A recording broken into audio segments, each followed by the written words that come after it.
नमस्कार, मैं राणा यशवंत आज का सत्र में आपका स्वागत करता हूं और आप देख रहे हैं न्यूज़ इंडिया।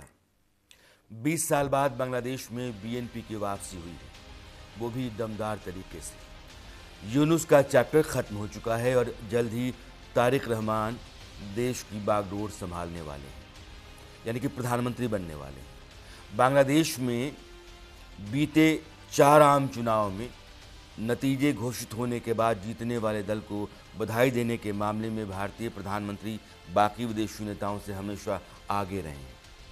13 फरवरी की सुबह इस परंपरा को फिर से निभाया गया और प्रधानमंत्री नरेंद्र मोदी ने सबसे पहले तारिक रहमान को फ़ोन कर जीत की बधाई दी। और अब बांग्लादेश का भविष्य तारिक रहमान के हाथों में है। ऐसे में सवाल उठता है कि मौजूदा वक्त में बांग्लादेश के जो हालात हैं उसे तारिक रहमान की भावी सरकार क्या संभाल पाएगी। और मौजूदा हालात का मतलब यह है कि वहाँ जो हिंसक हालात हैं, जो इकॉनमी उसकी लगातार लचर होती चली गई, वहाँ का माहौल बहुत ही ख़राब होता चला गया और बांग्लादेश के लिए बाहर से आयात निर्यात की जो स्थितियाँ थीं, यानी कि निर्यात और आयात बांग्लादेश के लिए, वो जिस तरीके संकट में आया, बांग्लादेश का कारोबार क्या उससे पार पाएंगे। सवाल यह भी है कि यूनुस के राज में बांग्लादेश के भारत से रिश्ते जो बहुत ख़राब हुए, हिंदुओं पर जो बहुत अत्याचार हुए, क्या रहमान की सरकार उनको काबू करने में कामयाब रहेगी, हालात बदलेंगे। और सबसे बड़ा सवाल ये कि जिस तरह से अमेरिका और चीन बांग्लादेश में दबदबा बनाना चाहते हैं, दोनों की घुसपैठ लगातार चल रही है। चीन ने अपने निवेश और बुनियादी ढांचे के प्रोजेक्ट्स के जरिए वहाँ आर्थिक और जियो स्ट्रैटेजी के लिहाज से काम तेज़ कर दिए हैं। अमेरिका भी डिफेंस और व्यापारिक विकल्पों के प्रस्ताव के साथ ढाका से अपने रिश्ते को मजबूत करने की योजना पर काम कर रहा है। ऐसे में भारत के हित कितने सुरक्षित रहेंगे? अगर हाँ तो कैसे? तारिक रहमान की नीति क्या हो सकती है?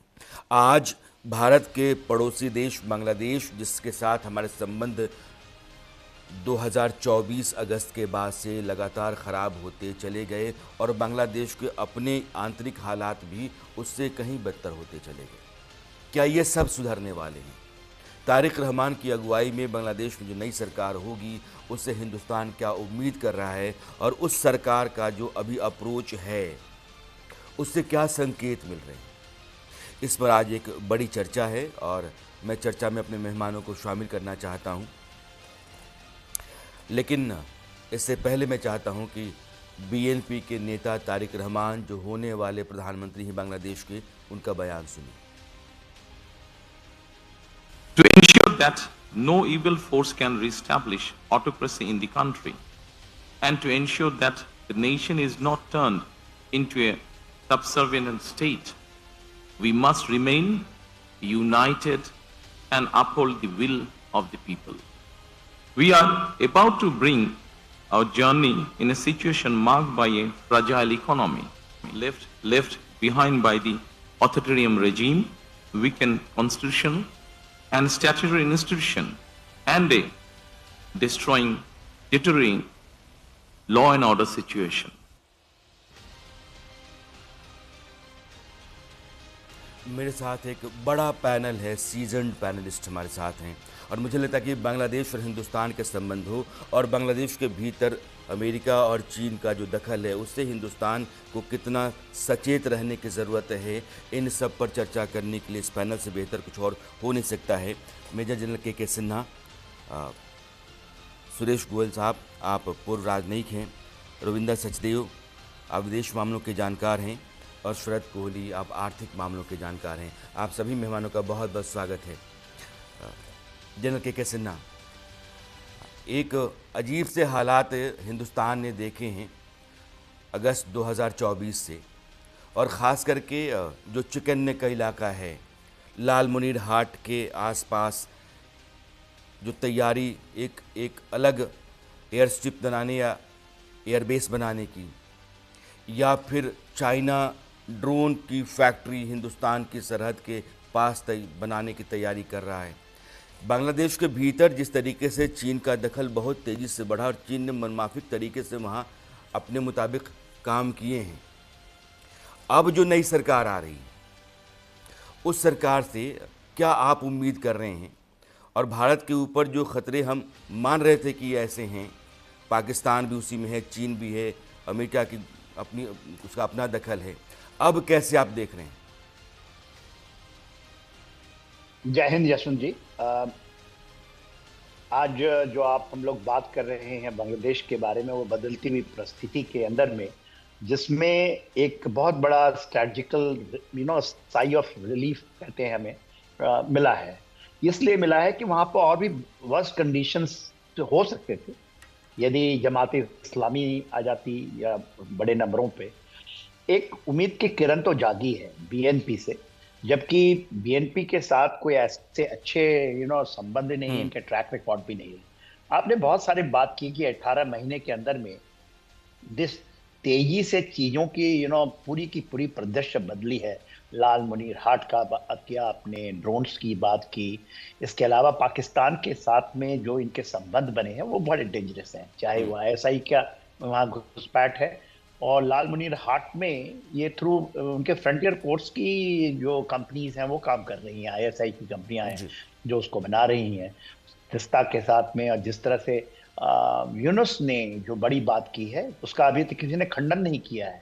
वो उन्होंने कहा था कि आपके लैंडलॉक हैं 7 स्टेट्स और अंडरबेली है जो कि वो गार्डियन ऑफ द सी हैं। तो सारा का सारा इंगित करता है कि वो हमारे नॉर्थ ईस्ट की तरफ उनकी आंखें हैं। और किस डिजाइन से गए थे, वो चाइना गए थे, उसके बाद आकर के ये बयान दिया है। कुछ लोगों ने तो इस बयान को बड़ा बांग्लादेश में इसको उठाया था कि हाँ ये सच्चाई है।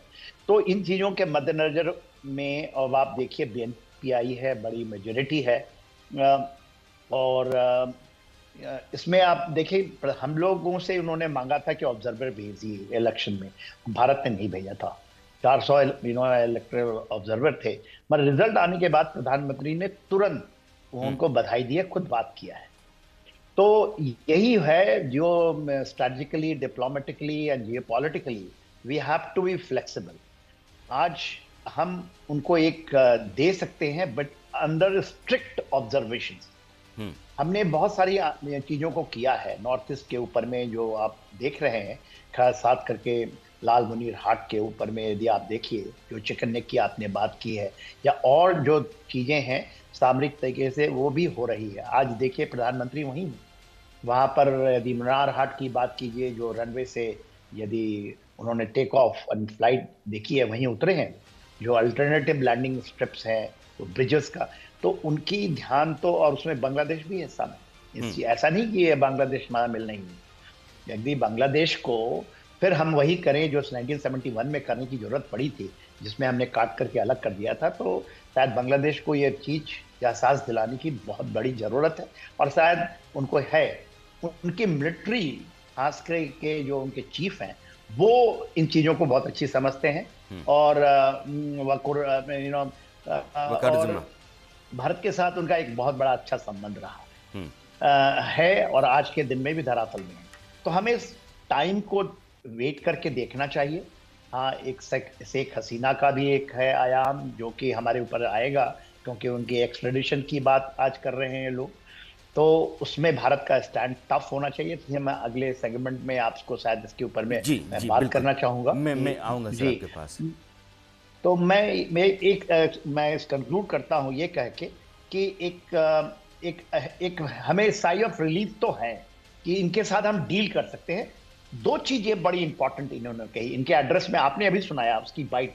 एक, evil forces will not be tolerated in Bangladesh, and दूसरा उन्होंने कहा वी विल नॉट बी सब सर्वेंट टू एनी स्टेट, चाहे वो चाइना हो। यदि स्टेट, उनके इस बयान में बहुत बड़ी बात है ये दो चीजें जो आपने अभी चलाई हैं।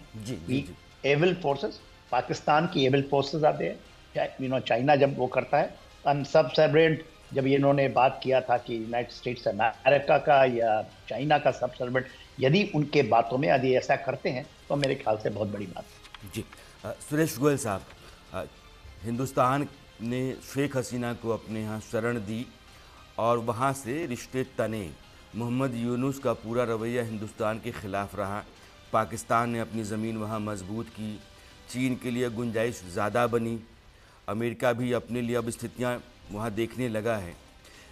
एक सर जो बीएनपी ने पोस्ट किया है, मैं पढ़ के सुनाना चाहता हूँ। मैं चाहता हूँ कि हिंदुस्तान और बांग्लादेश के बीच में इससे क्या मैसेज मिलता है, संबंध कैसे हो सकते हैं। हम आपसी सम्मान, एक दूसरे की चिंताओं के प्रति संवेदनशीलता, हमारे क्षेत्र में शांति, स्थिरता और खुशहाली के लिए एक साझा कमिटमेंट से गाइड होकर अपने कई तरह के रिश्ते को आगे बढ़ाने के लिए भारत के साथ रचनात्मक तरीके से जुड़ने की उम्मीद कर रहे हैं। सर, ये बयान बीएनपी ने अपना पोस्ट किया है। और दूसरा बीएनपी के नेता हैं सर सलाहुद्दीन अहमद, ये सीनियर लीडर हैं। ये शेख हसीना के एक्स्ट्राडिशन की मांग कर रहे हैं। अब दोनों चीज़ें सर आमने सामने हैं, एक दूसरे से टकराती हुई हैं। भारत जो जियो पॉलिटिक्स दुनिया में आज की तारीख में है, पड़ोसी देशों बांग्लादेश, टीवी में बात करता हूँ बाद में। तो सर कैसे इसको कैसे समझा जाए, क्या उम्मीद, क्या गुंजाइश देखते हैं आप? देखिए, आपने जो कहा है कि शेख हसीना का मामला, उनके एक्स्ट्रेडिशन का मामला, और सलाहुद्दीन साहब ने जो ये डिमांड रेज करी है, इसके अलावा जो बीएनपी का जो स्टेटमेंट आया है कि वो भारत के साथ में मिलकर के जो कॉमन एम्स या कॉमन ऑब्जेक्टिव्स हैं उनके लिए वो कोशिश करना चाहते हैं, मिलकर के बात करना चाहते हैं, लेकिन on the basis of equality. ये तारिक रहमान पहले भी बोल चुके हैं कि भारत के लिए कि अगर वो समझा जाए कि एक कोई प्रिविलेज्ड स्टेटस होगा, प्रिविलेज्ड नेबरहुड स्टेटस होगा, तो वो नहीं होगा, लेकिन इक्वालिटी के बेसिस के ऊपर वो बात करना चाहेंगे। मैं यहाँ पर दो चीज़ें मैं आपको कहना चाहूँगा। सबसे पहले शेख हसीना के बारे में, क्योंकि कॉम्प्लिकेटेड मामला है, सेंसिटिव मामला है, लेकिन ज़रूरी मामला है, क्योंकि भारत और बांग्लादेश के बीच में जो संबंध हैं उनके बीच में शेख हसीना का काफ़ी बड़ा रोल रहा है और रहेगा। तो जो एक्सट्रेडिशन की मामला किया है, कि पहली बात तो ये है कि एक ओरली मांग की गई है, जब तक कि रिटर्न में हमारे पास एक्सट्रेडिशन के लिए रिक्वेस्ट नहीं आती है उसके ऊपर हम विचार नहीं करेंगे। ये आप भी जानते हैं, सब जानते हैं, जो भी इन चीज़ों से डील करते हैं उस पर विचार नहीं होगा। हाँ, लेकिन सुगबुगाहट रहेगी कि अगर ऐसा हुआ तो क्या होगा। दूसरी चीज़, क्या वाकई में तारिक रहमान शेख हसीना के लिए एक्स्ट्रेडिशन की मांग करेंगे? जो मेरा अंदाजा है कि इस इलेक्शन के बाद में तारिक रहमान काफ़ी कंफर्टेबल पोजीशन में है गवर्नेंस के लिए, गवर्नमेंट बनाने के लिए। उनके दिमाग में इस समय दो विचार रहे होंगे। एक तो ये कि वो अकेले सरकार बनाएंगे, लेकिन शेख हसीना ने खालिद जिया को काफ़ी अरसे तक जेल में रहा, तो क्या उसके लिए उनके मन में एक जो रिवेंज की या बदले की भावना रहेगी वो रहेगी, या वो ये कहेंगे कि यहाँ पर हमारे सामने काफ़ी सारी चुनौतियाँ हैं, उन चुनौतियों में जमायत इस्लामी भी है, और तारिक रहमान अच्छी तरह जानते हैं कि चुनौतियाँ हैं वो। मेरे ख्याल है तारिक रहमान बिल्कुल नहीं चाहते हैं कि बांग्लादेश किसी भी हालत में एक कट्टरवादी ताकतों के हाथ में पहुंचे। तो इसलिए मैं कह रहा हूं कि वो नहीं चाहते हैं ये। अगर वो नहीं चाहते हैं तो क्या वो चाहें कि भारत से उनका टकराव बढ़े? अगर वो भारत से टकराव नहीं चाहते हैं तो मेरे ख्याल है शेख हसीना के बारे में कहीं ना कहीं कोई एक समझौता होने की मैं उम्मीद रखता हूँ। समझौता क्या होगा ये मैं नहीं कह सकता हूँ अभी, लेकिन कहीं ना कहीं क्योंकि भारत और बांग्लादेश आपस में बातचीत कर सकते हैं इसके बारे में। एक गुंजाइश सुरेश गोयल साहब देख रहे हैं कि दोनों लोकतांत्रिक व्यवस्था की पार्टियां रही हैं और उनका कट्टरपंथ में मानता हूँ, बीएनपी थोड़ी राइट विंगर पार्टी वहाँ की है, लेकिन वो जमाते इस्लामी नहीं है, यह बात भी बहुत सही है। और एनसीपी जो ये नेशनल सिटीजन पार्टी 2024 में नौजवानों का जो पूरा बगावत और विद्रोह हुआ था, उससे जो पार्टी निकल करके आई वो भी अलायंस में थी जमात की। ये कट्टरपंथी ताकतें जो हैं वो तारिक, जो होने वाले प्रधानमंत्री हैं तारिक रहमान, वो कहते हैं कि हम ऐसी ताकतों को अपने यहाँ पनपने नहीं देंगे, सिर उठाने नहीं देंगे।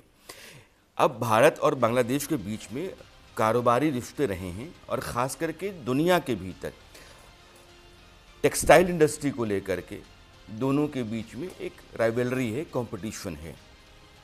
जब 18% टैरिफ किया था अमेरिका ने, तो मुझे गुंजाइश दिखी कि बांग्लादेश के ऊपर 19% है, हिंदुस्तान के ऊपर 18% है, तो हिंदुस्तान के टेक्सटाइल इंडस्ट्री को अमेरिका के बाज़ार में ज़्यादा पहुंच मिलेगी, पूछ मिलेगी बांग्लादेश के कपड़ों के मुकाबले। लेकिन फिर वो बांग्लादेश के साथ 0% टैरिफ पर आ गए डोनाल्ड ट्रंप। शरद कोहली, दोनों देशों के बीच के कारोबारी रिश्ते तो बहुत प्रभावित हुए ही पिछले 18 महीनों में, लेकिन इंटरनेशनल मार्केट टेक्सटाइल और एपरल्स को लेकर के जो कंपटीशन है वो अब भी है। लेकिन हाँ, बांग्लादेश की हालत बहुत ही ख़राब हुई है। जो कारोबारी रिश्ते दोनों देशों के हैं, नई सरकार के तहत आप इसकी गुंजाइश बेहतर होने की कितनी देख रहे हैं? नमस्कार राणा जी, आपको, मेरे सह पैनलिस्ट को और न्यूज़ इंडिया 24/7 के सभी दर्शकों को। मुझे लग रहा है कि बांग्लादेश के पास एक जो एडवांटेज हुआ करता था कुछ साल पहले, टेक्सटाइल में दबदबा हुआ करता था कि आप किसी भी खासकर यूरोपियन और अमेरिकन नेशंस में जाके आप कपड़ा उठाते थे तो मेड इन बांग्लादेश आपको लिखा मिलता था। वो हाल में जो हुआ है पिछले 2 साल में, उन्होंने बहुत हद तक वो जो अपनी एडवांटेज थी, जो उनको एक दबदबा था, वो उन्होंने खोया। और जो हाल में अमेरिका के साथ डील हुई है उस पर मैं ज़रूर टिप्पणी करना चाहूँगा, क्योंकि जो प्रावधान निकल के आया कि भाई अगर अमेरिका का कॉटन होगा तो उस पर 0% टैरिफ लगेगा, तो शायद यहाँ पर भारत में लगने लगा कि शायद हमारे टेक्सटाइल पे प्रभाव पड़ेगा। वह भारत के लिए भी वही है, अगर आप अमेरिकन कॉटन यूज़ करते हैं तो 0% टैरिफ है, अपने यहाँ का कॉटन जाता है। और अमेरिका में बहुत सारा कपड़ा ऐसा दुकानों पे जाता है जो कि बिना अमेरिकन कॉटन के भी जाता है, यानी कि भारत और या बांग्लादेश के कॉटन पे जाता है। तो मुझे लग रहा है वो जो लग रहा था कि बांग्लादेश को एक एडवांटेज मिल गया है, वो ऐसा कुछ नहीं है। वो खाली एक समझ की फर्क थी, एक स्पष्टीकरण की जरूरत थी, जो कि आ चुका है। जहां तक भारत और बांग्लादेश के आर्थिक रिश्तों का सवाल है राणा जी, मुझे लगता है कोई भी सरकार बांग्लादेश की, ये यूनुस साहब तो किसी और राह पर चल रहे थे, रेडिकलाइज्ड राह पे चल रहे थे, पर इतना ज्यादा बांग्लादेश भारत पर निर्भर है। करीब 13 से 15 बिलियन डॉलर का भारत का बायलेटरल ट्रेड है, द्विपक्षीय व्यापार जिसको हम कहते हैं। उसमें से 11-12 बिलियन डॉलर का तो भारत एक्सपोर्ट करता है, और हर चीज, सब्जी फल से लेके, एनर्जी से लेके, इंफ्रास्ट्रक्चर से लेके, कितनी चीजों पर बांग्लादेश भारत पर निर्भर है। मुझे तो हैरानी होती थी जब बांग्लादेश सरकार का यह रवैया रहा पिछले 18 महीनों में, इस प्रकार का रवैया वो भारत पे जिस प्रकार से निर्भरता है। ये तो छोड़िए राणा जी, जो बांग्लादेश एक्सपोर्ट करता है उसमें जो भारत उनको ट्रांजिटरी रूट देता है, जिसके दम पे बांग्लादेश कह रहा था, वो ट्रांजिटरी रूट अगर भारत देना बंद कर देता तो उनका एक्सपोर्ट ही सारा रुक जाना था। अब ये नई सरकार आने से मुझे लग रहा है ये नई सरकार कम से कम ये जरूर समझेगी कि भारत का आर्थिक रूप से कितना महत्व है, और भारत और बांग्लादेश न केवल पड़ोसी हैं बल्कि बहुत बड़े इकोनॉमिक स्ट्रैटेजी को फॉलो करने वाले हैं। दोनों एक दूसरे के साथ चलते हैं, और खासकर भारत पर कितने भारत के इंफ्रास्ट्रक्चर प्रोजेक्ट्स वहां पर हैं, एनर्जी के प्रोजेक्ट्स हैं, उसके अलावा हर चीज, जैसा कि मैंने कहा, सब्जी दाल से लेके, फलों से लेके, कितनी चीजें भारत से जाती थी। लंबी फेहरिस्त है, मैं पढ़ने लगूं तो शायद बाकी का आपका समय इसमें चला जाए कि कितनी चीजें यहां से जाती हैं। तो मुझे बहुत हैरानी होगी अगर ये बीएनपी गवर्नमेंट अब भारत के साथ, जिसको हम आर्थिक भाषा में कहते हैं ट्रेड रीसेट, के रीसेट कर साहब की सरकार ने बिगाड़ा है, उसको अब सुधारने की जरूरत है। भारत के साथ सामान्य रिश्ते, और आपने देखा कि अभी बजट जब आया भारत का, तो बहुत सारे विपक्ष वालों ने सवाल उठाया कि इतने खराब रिश्तों के बाद भी भारत ने बजट कम जरूर किया बांग्लादेश का एलोकेशन, पर फिर भी रखा। तो भारत नेबरहुड फर्स्ट की पॉलिसी फॉलो करता है राणा जी, और मुझे लगता है कि नेबरहुड फर्स्ट की पॉलिसी भारत में कितना भी वो रिश्ता बिगाड़े, भारत उसको अंतिम वक्त तक मौका देता है कि आप संभलिए। और इस इलेक्शन के बाद, जैसा कि सिन्हा साहब बता रहे थे, एक राहत मिली है। कम से कम जो यूनुस साहब जिस रास्ते पर चल रहे थे, हम ऐसी उम्मीद करते हैं, तारिक रहमान साहब पढ़े लिखे आदमी, पढ़े लिखे तो यूनुस साहब भी कहने को कहलाते थे, नोबेल प्राइज विनर थे।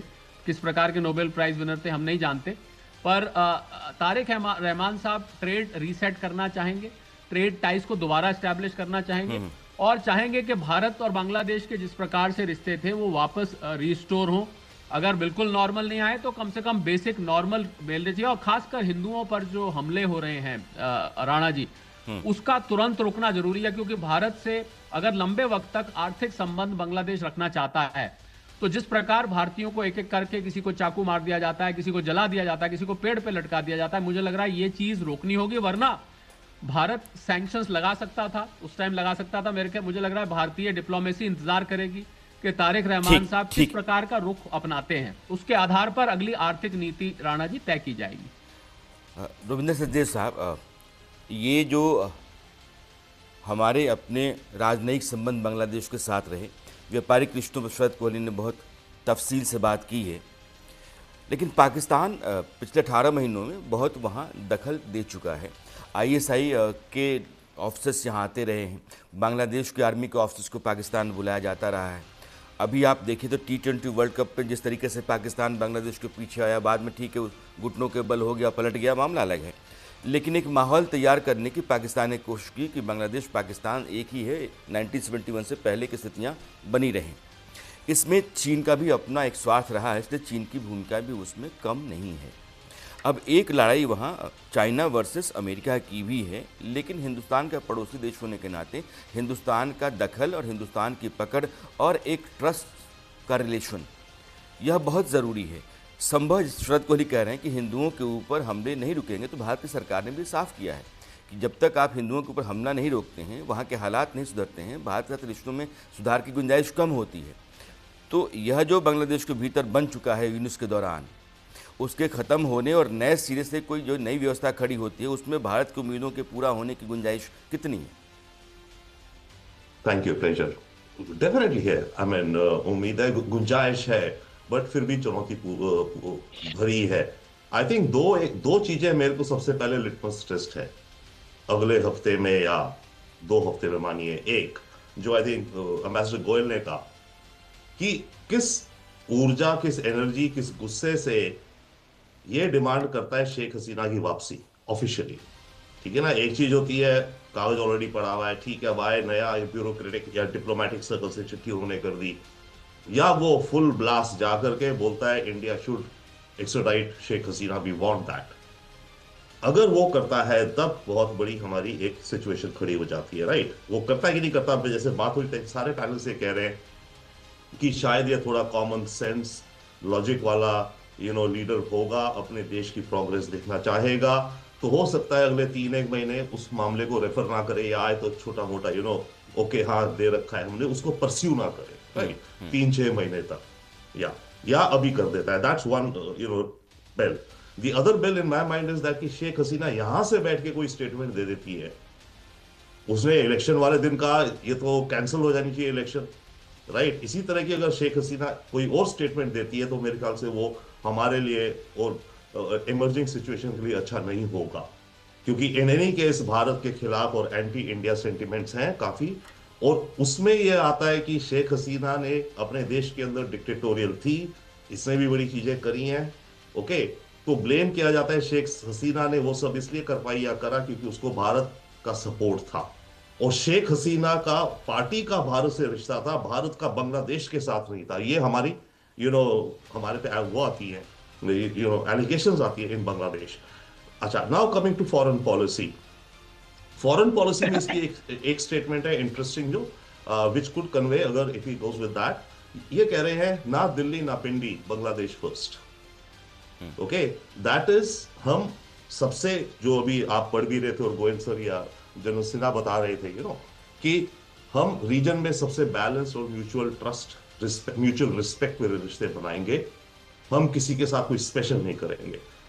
तो ये इंडिकेट करता है अगर वो इस राह पे जाए। So what it means basically that Pakistan के रिश्ते यस रहेंगे, वर्किंग रिलेशनशिप बढ़ेगी बांग्लादेश के साथ, पर वैसे ही नहीं जो ISI इंटेलिजेंस वगैरह चाहते थे या अचीव करना चाह रहे हैं रेडिकलाइजेशन का, राइट। ट्रेड बढ़ेगा, पाकिस्तान से वीजा खुल गए हैं, तो कुछ चीजें वो रहेंगी, ओके। हम तो we are happy with it कि mutual respect definitely yes, and as again I think our colleagues are saying it will have to be some kind of a working relationship.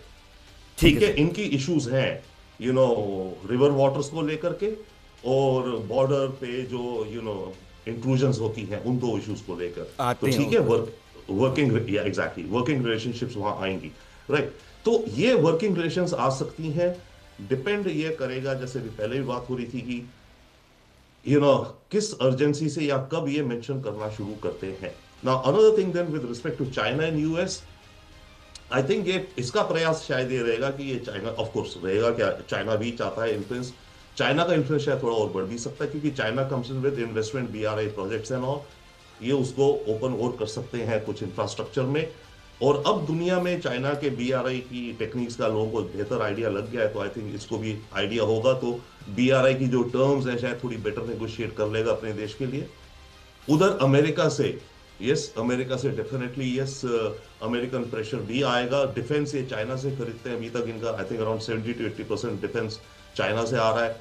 वहां पे ट्रंप कुछ कहेंगे करेंगे, जब Trump को ध्यान आएगा। तीसरी चीज वी आर लुकिंग एट है अमेरिका का, ये जो सर्जियो गौर है जो इंडिया में बेस्ड है, is ambassador to India, but इसका मैंडेट है इस रीजन का, तो we have to see when does he travel to Dhaka और वहां जाकर के ये उससे मिले, राइट। उसके बाद इनकी अमेरिका बांग्लादेश की पॉलिसीज की शायद कोई क्लैरिटी आ सकती है। जनरल सिन्हा, दो तीन बातें हैं, क्योंकि ये अमेरिका हमेशा चाहेगा कि इंडिया और बांग्लादेश के रिलेशन बेहतर हों। इस रीजन में चाइना को कर्टेल करने के लिए या उसका सामना करने के लिए हिंदुस्तान की ताकत अमेरिका के लिए ज़रूरी है। दो तीन बातें मैं पूछना चाहता हूँ आपसे। जैसे जमात जिन इलाकों में जीती है वो सब पश्चिम बंगाल से लगते हुए बांग्लादेश की कॉन्स्टिट्यूंसीज हैं, यानी कि भारत से जो कट्टरता रही या भारत विरोध जिन इलाकों में रहा है वहाँ जमात को सीटें मिली हैं। दूसरा कि अगर तारिक रहमान कहते हैं कि ना दिल्ली ना पिंडी, बांग्लादेश फर्स्ट, और तीसरी बात वो कहते हैं कि जो एविल फोर्सेस हैं दे वोंट बी प्रमोटेड, वो उनको कहीं से भी हवा नहीं मिलेगी। ये अब तीन बातें हैं सर। अगर जमात के दबाव में सरकार चलने लगती है या कट्टरपंथी ताकतों के दबाव में चलने लगती है, क्योंकि पाकिस्तान का वैसे इंटरेस्ट ये होगा कि वहाँ कट्टरपंथी ताकतें रहें और मजबूत रहें, क्योंकि भारत के विरोध में उनका मजबूत रहना बहुत ज़रूरी है। सर देखिए, जो जमात जिस तरह से सिर उठाया है, जमात वहाँ पर एक बैंड थे, जमात के जितने लीडर्स थे देवर इनसाइड द जेल। यूनुस ने सबसे पहले उसको ये किया कि जमात इज नॉट, उनको मेन स्ट्रीम में लेके आए, फिर वहाँ से जेल से सारे को निकाला और 77 मोर देन 77 आई थिंक वो सीट लेकर आए। तो अपोजिशन में तो हैं ही, और ये सबसे बड़ा चैलेंज है। यदि आप देखेंगे पॉलिटिकली तो इनके रहमान साहब के लिए सबसे बड़ा ये पॉलिटिकल चैलेंज है, क्योंकि वो सर जरूर उठाएंगे। भले ही उन्होंने कहा था इलेक्शन के रिजल्ट आने से पहले कि भारत के साथ हमारा संबंध रहेगा, मेरे ख्याल से वो इन्होंने प्रीएम्प्ट किया था कि शायद हमारी मेजोरिटी आ जाएगी तो हम भारत के साथ करेंगे। देखिए, जो क्यूट है कि ना पिंडी ना दिल्ली, ना तो ये पिंडी तो अभी आया ना, इसी बीच में हुआ 18 महीने के अंदर पिंडी से इनकी, इन्होंने कहीं नहीं ऐसा तो नहीं बोला कि हम चाइना के साथ नहीं जा रहे हैं, अमेरिका के बारे में दिल्ली का नाम लिया है।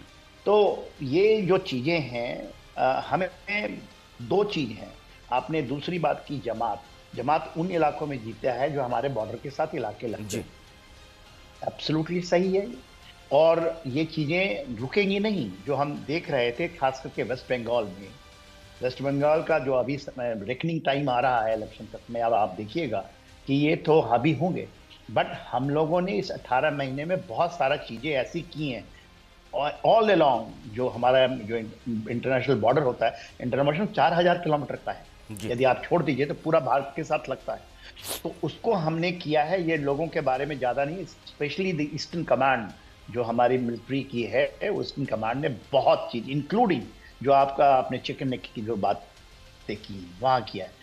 देखिए, आपने पूछा it is a big challenge और इनका रेकनिंग टाइम है। यदि हम शेख हसीना को हटा दें, शेख हसीना का मेरा ऐसा मानना है is not a factor. Sheikh Hasina के पीछे हमें, शेख हसीना को हम एक्सट्रेडिट करेंगे, ये 100% आप लेके चलिए, क्योंकि मेजर सैयद फरूक रहमान जो हैं, इनके पिताजी, उन्होंने ही 75 में 4 साल बाद, 71 में ये बने थे, 4 साल बाद उन्होंने कत्ल किया था, जब इनके फादर बंग बंधु जो हैं, उनको शेख मुजीबुर रहमान की कत्ल की थी, उनके 3 बेटों की, उनकी वाइफ की और 2 बहुओं की। और उसके बाद तो वो, और उनके मजार पे भी गए ये आने से पहले, इलेक्शन के पहले। तो वो फैक्टर है किसी भी हालत में, ये फैक्टर ही नहीं आप शेख हसीना को ठंडे बास्ते में, क्योंकि आप एक्सट्रेडिशन की कोई बात ही नहीं, इससे कोई हमारा रिश्ता यदि खराब होता तो होए, मगर इंडिया कभी नहीं करेगा। 75 के बाद ये जर्मनी में थी तो सिस्टर बच गई थी और भारत में पढ़ाई करके 6 साल गई थी, इंदिरा गांधी ने रखा था इनको। शेख और फिर हसीना। अपॉर्चुनिटी मिला। जो खुद आए हैं, ये रहमान साहब 13 साल बाद लौटे हैं यूके से, फिर इन्होंने इलेक्शन 17 जीता साल है। बाद, हाँ। तो 17 साल या 13 साल या 17 साल बाद, तो ये फैक्टर तो एकदम कर दीजिए, इसमें कहीं भी वो Sheikh Hasina is not a factor हमारे और बांग्लादेश के रिलेशंस में। मेरा ऐसा मानना है, दूसरों का मानना दूसरा हो सकता है, और हमें रखना चाहिए। मेजर इश्यूज क्या है? टर्की वहां पैड बना रखा है, आपने बताया ड्रोन की फैक्ट्री चाइना लगा रहा है, and we have to be absolutely clear and firm.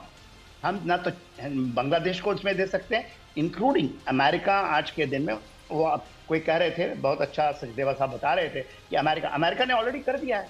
उनको प्रेशर है कि even they want to send F-16, इनको बेचना चाहते हैं, इनको टैंके देना चाहते हैं अमेरिका इन बिग वे। वो कल ही आया है जी। बिग वे इनको प्रेशर है कि they should take the weapon and equipment from America. हमें उसमें कोई प्रॉब्लम नहीं है, वो चाइना को, इसको पाकिस्तान को भी देते हैं, तो ये इस तरह से balance out. We have to be very very straight कि इंडिकेटर्स जो हम कहते हैं लिटमस टेस्ट इन लाइज, कि इनकी क्या रुख रहेगी। और मैं बता दूं, इसके पहले कोहली साहब जो बता रहे थे, बड़ा अच्छी बात उन्होंने बताई थी एक इकोनॉमिक के ऊपर में, उनका 20 से 19% आया है, हम 18% में, तो इंक्लूडिंग कॉटन में। कॉटन केवल वो जो वहां से आएगा कॉटन अमेरिका से, उसके ऊपर में वो भी आप जैसा खुद बता रहे थे कि हमारे भी हम खरीदते हैं, तो still we are better of.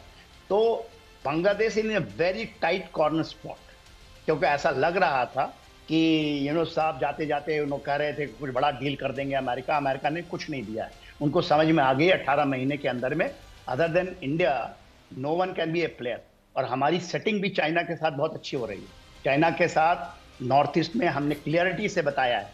आज आपको सुन के ये हैरानी होगी कि उनका स्टेटमेंट आया है आज चाइना का कि even for permanent seat in UNSC वो भारत को वो करना चाहते हैं। वो लिटमस टेस्ट अगेन चाइना का होगा कि क्या वीटो पावर के साथ वो हमारा सपोर्ट करना चाहते हैं। 5 परमानेंट मेंबर तो मैं 4 ने तो पहले किया हुआ है। तो भारत के लिए China is also a factor, because यही है, ये एक सच्चाई ये है।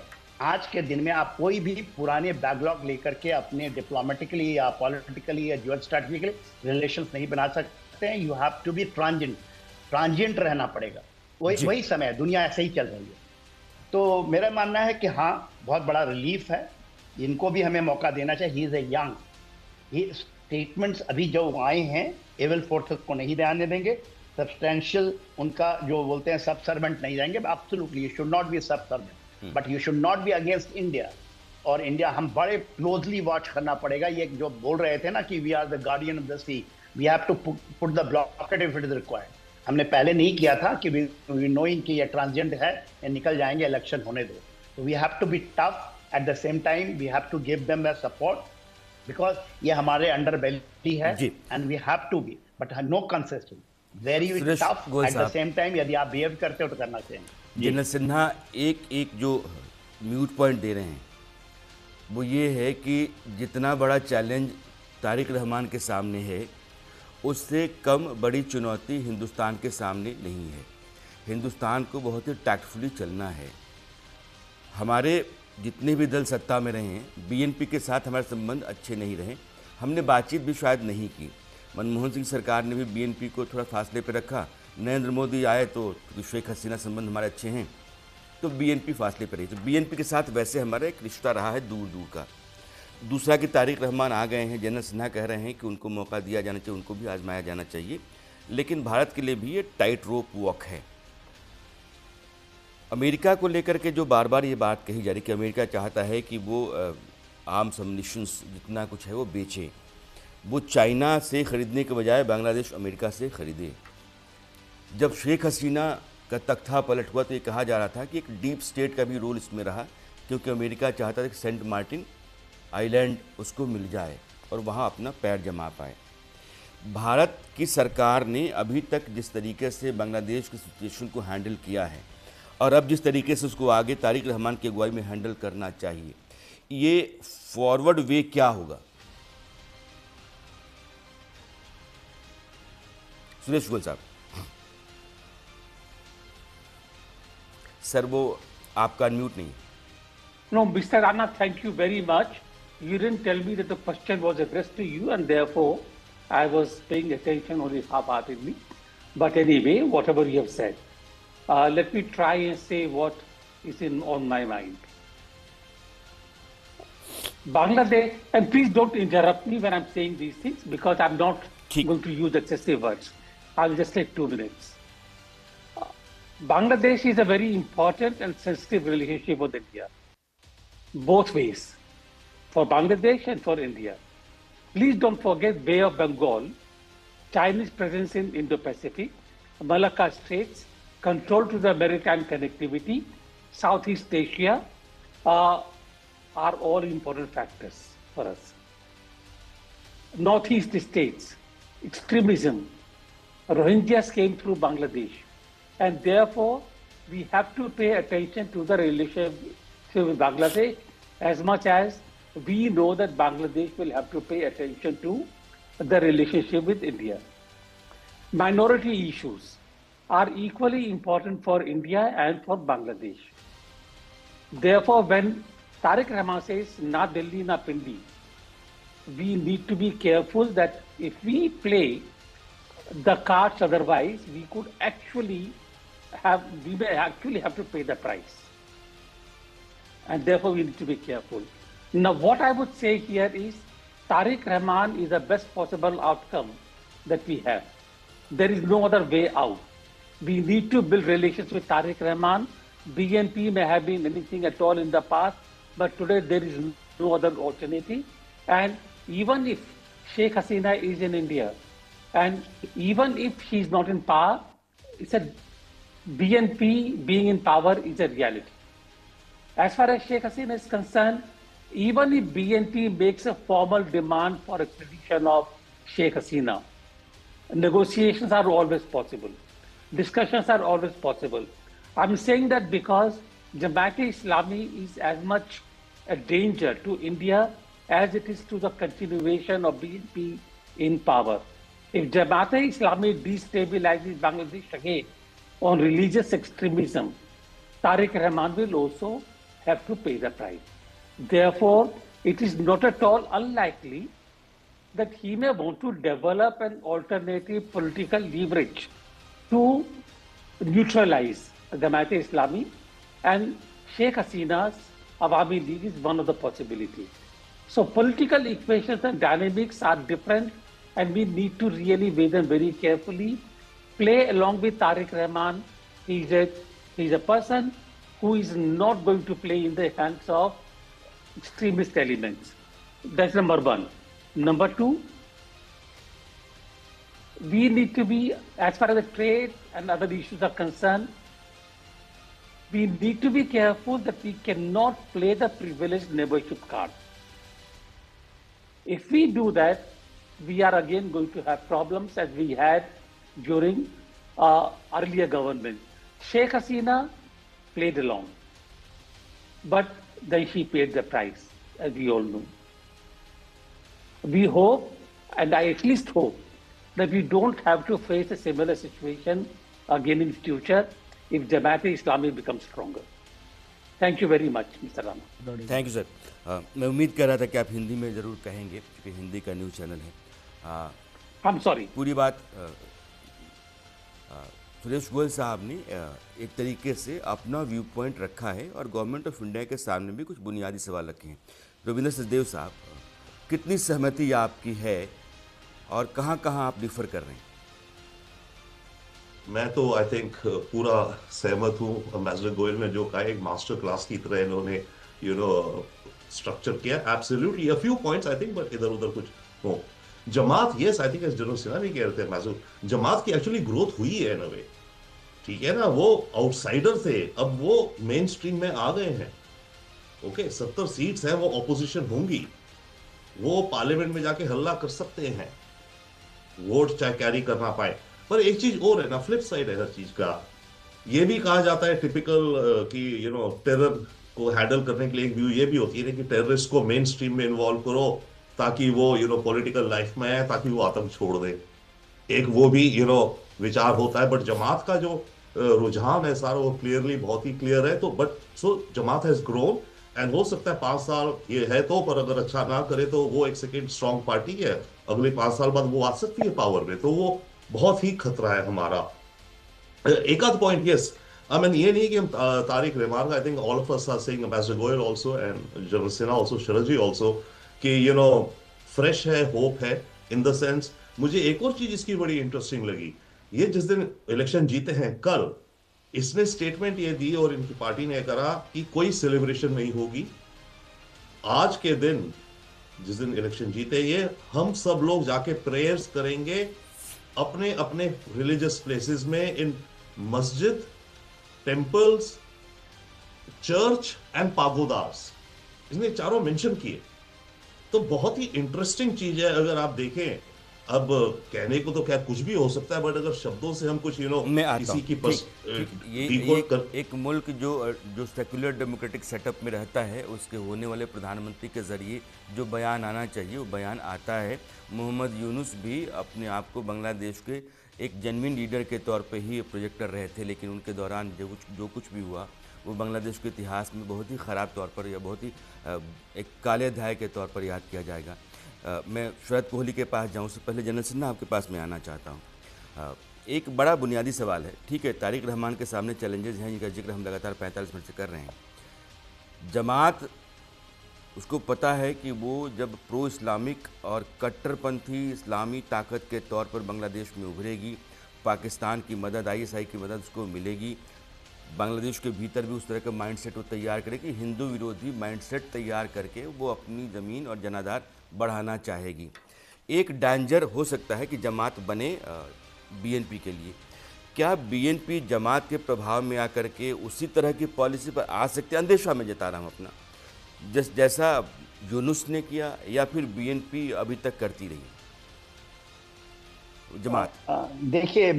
देखिए जो चीजें हम देख रहे थे और पढ़ रहे थे कि ऐसा लग रहा था कि 18 करोड़ की आबादी वाले देश में जो जिंजी हैं, खास करके छात्र शिविर का जो मूवमेंट आपने देखा, ये पूरे के पूरे रेडिकलाइज्ड हैं, मगर इलेक्शंस में ऐसा कुछ दिखा नहीं। देखिए, जो यंग फर्स्ट टाइम वोटर हैं, मेरा ऐसा मानना है 59.4% आई थिंक वोट पड़ी है, जबकि 2008 में 87% वोट थी, जिसमें अवामी लीग के काफ़ी लोगों ने शायद वोट नहीं डाला है। तो उनको तो ये है कि वहाँ के लोगों ने इसको नहीं नकारा है, कहीं ना कहीं नकारा है। हाँ, कुछ जो रेडिकलाइज्ड हैं, ऐसा नहीं कि यदि आप अवामी लीग को ले, अवामी लीग वो पाकिस्तान के साथ लगी हुई है, थी पहले 1921 में भी और उसके बाद भी। उसके भी कुछ धड़े हैं जो कि इतने कट्टरता की बात नहीं करते। अवामी लीग में भी कुछ लोगों ने जमात इस्लामी जमात इस्लामी में कुछ ऐसे बयान भी आए थे जिसमें उन्होंने कहा था इलेक्शन रिजल्ट आने से पहले, वो जो 1,30,00,000 हिंदुओं के बारे में भी उन्होंने अच्छी बात की। तो बांग्लादेश अभी पाकिस्तान के राह पे नहीं है। हाँ, वहाँ बहुत सारी तत्वें हैं, खास के ISI का घुसपैठ है। 6 महीने से इलेक्शन के 6 महीने पहले वो वहाँ थे, उन्होंने ये किया है, मगर ये रिजल्ट आने के बाद उनको एक बहुत बड़ा सेटबैक है। ये टोटल डिपेंड, यानी ही इज ए यंग, जो हम तारिक रहमान साहब हैं, ये यंग हैं, ये मेरे ख्याल से यंग, और जिस तरह से अभी तक का बयान आया, जिस तरह से उनकी पूरी की पूरी है, कहीं पर में मुझे कट्टरता तो नहीं दिखाई दे रही है। और भारत के लिए चैलेंज होगा, डिप्लोमेटिक चैलेंज है, और ये सब आज के दिन में कोई भी परमानेंट नहीं है, दीज आर ट्रांजिटरी। तो आई थिंक बड़ा एक इंटरेस्टिंग मोमेंट है कि we have to act every day different. ये डिपेंड करता है कि कैसे ये इसके आगे कैसे ये करते हैं, कैसे ये कर। और मेरा मानना है कि इनके पास कोई दूसरा ये नहीं है, जबकि वो भारत के ऊपर में, क्योंकि डिपेंडेंट है, आप लेके चलिए जो हमारे तारिक रहमान के लिए बहुत बेहतर होगा कि हिंदुस्तान के साथ पुराने रिश्तों को बहाल कर दें। रविंद्र सचदेव ने जो बात कही थी कि ये दोनों ऐसे ख़ानदान हैं, हालांकि जनरल सिन्हा ने भी कही थी, जो एक दूसरे के साथ खूनी दुश्मनी रखते हैं, ये जानी दुश्मनी रखते हैं।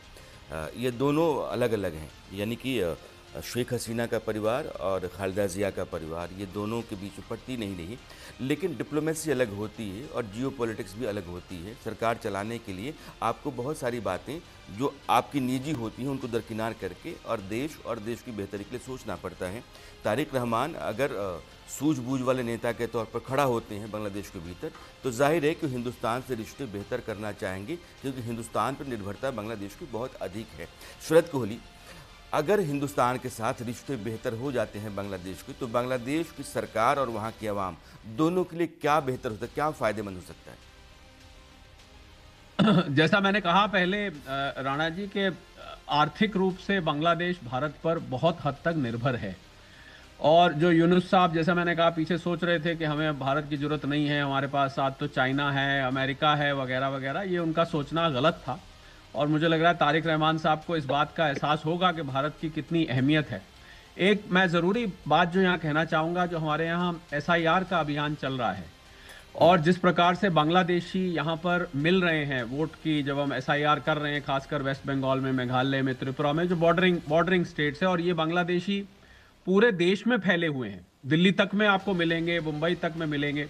तो मुझे लग रहा है ये SIR में इन बांग्लादेशियों को जब वापस भेजा जाएगा या भेजा जा रहा है, जिन को SIR में फेल हो रहे हैं, जो लिस्ट में रोल्स में नहीं आ रहे हैं, उनको वापस भेजा जा रहा है। इसका आर्थिक इम्पैक्ट बांग्लादेश को झेलना पड़ेगा, क्योंकि इनकी गिनती ये कोई 5-10 लाख नहीं है, ये करोड़ों के हिसाब से है। और जब ये वापस जाएंगे तो बांग्लादेश में आपको बेरोजगारी की दर बढ़ती हुई दिखाई देगी। इसका सामना तारिक रहमान जी को करना पड़ेगा। और जहां भारत में इन्होंने लेकिन हम चाहें कि बांग्लादेश में जो तारिक रहमान की सरकार हो, वो बांग्लादेश को इतना बेहतर कर दे कि जितने बांग्लादेशी हिंदुस्तान में हैं वो लौट करके अपने मुल्क में चल जाएं, क्योंकि उनको वहाँ रोजगार मिल जाए और वो अपनी ज़मीन अपने घर वालों के बीच में, अपने लोगों के बीच में रह करके अपना जीवन जी पाएं। लेकिन बेहतरीन डिस्कशन रहा है। आप सभी पैनलिस्ट ने जिस तरीके से अपनी बात रखी है, मुझे लगता है कि न्यूज़ इंडिया के दर्शकों को इससे बहुत फ़ायदा होगा। जनरल सिन्हा, सुरेश गोयल साहब, रविंद्र सचदेव, शरद कोहली, आप चारों मेहमानों का बहुत बहुत शुक्रिया, थैंक यू। और अब वक्त हो चला है एक छोटे से ब्रेक का। न्यूज़ इंडिया पर खबरों का सिलसिला जारी है। रात 9 बजे पप्पू यादव, जो पूर्णिया के सांसद हैं, जेल में 7 दिनों तक रहने के बाद वो बेऊर जेल से निकले और सीधे पटना से दिल्ली को आ गए। पहला इंटरव्यू पप्पू यादव के साथ जेल से निकलने के बाद 9 बजे, रात 9 बजे आप मेरे साथ देखिए। नमस्कार।